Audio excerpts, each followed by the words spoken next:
Cependant, avant d'aborder ce point qui est quand même bien ultérieur, il n'est pas totalement inutile de revenir à la généalogie du rite écossais ancien et accepté, car il faut préciser une chose, si l'on peut faire potentiellement une référence à l'année 1643, en tout cas, il y a une chose qui est historiquement avérée, qui est 1689.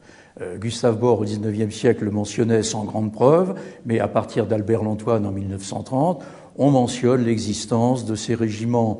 à majorité irlandaise ou irlando-écossaise à Saint-Germain-en-Laye avec le prétendant Jacques Stuart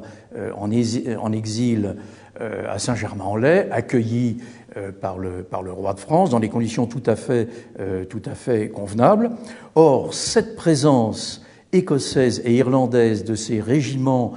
comportait des loges travaillant à un rite qui n'était pas encore, et pour cause, celui des modernes de la fondation de la Grande Loge de Londres et de Westminster de 1717. Il pratiquait un rite pour les 3 premiers degrés, bien entendu,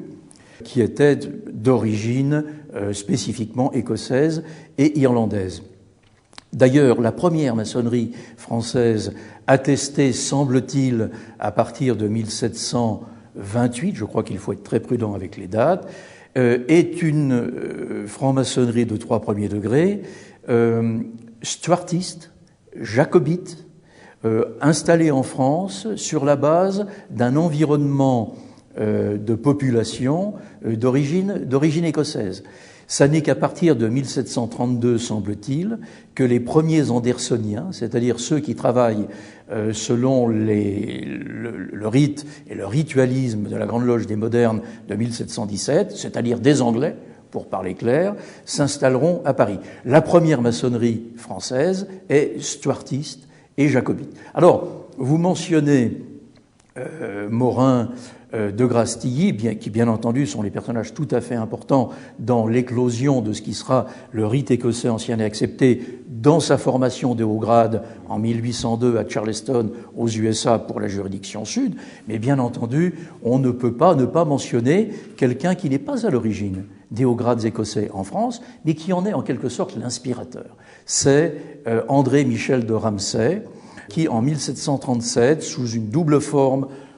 écrite tout d'abord, ensuite prononcée lors d'une tenue de Grande Loge, dite de Grande Loge de France, fera en quelque sorte référence à nos ancêtres les croisés. Et puis, cette influence va se déployer à partir de 1743, où à Paris apparaît pour la première fois, historiquement daté, la mention de maître écossais qui viendra en quelque sorte s'adjoindre, s'ajouter, chapeauter les 3 premiers grades d'apprenti, de compagnon et de maître. Mais entre 1743 et 1802, Charleston, bien entendu, notre pays où cette naissance est attestée, notre pays sera le lieu, le siège de la naissance de très nombreux hauts grades. Quel sera le rôle de ces personnages extrêmement importants de la maçonnerie française, Morin, de Grasse-Tilly? Eh bien, ce sera en quelque sorte d'introduire, je vais employer un mot assez fort, mais pour me faire comprendre, d'introduire un peu d'ordre dans le chaos de ces hauts grades. Et le rite écossais retiendra, je pense, métaphoriquement de cette période, l'idée qu'il faut introduire de l'ordre dans le chaos. En 1802, ce qui sera clairement établi sur la base des prémices, des premières prémices du rite écossais ancien accepté de 1765, ce qui sera établi en 1802 à Charleston aux USA, c'est un rite composé en 33 grades,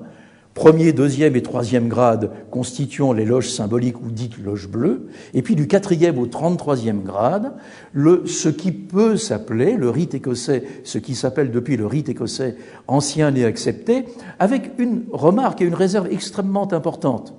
C'est qu'il est dans l'esprit principiel du rite écossais ancien et accepté de ne pas mélanger, contrairement à un régime écossais, et notamment je pense au régime écossais rectifié, de ne pas mélanger dans une même continuité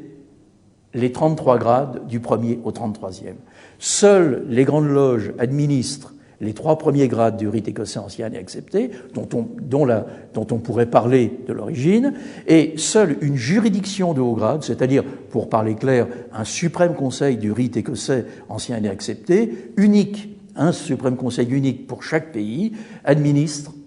les hauts grades du rite écossais entre le 4e et le 33e grade. Ça, c'est un point principiel, je dirais, fondamental. Charles Bernard, je vous remercie.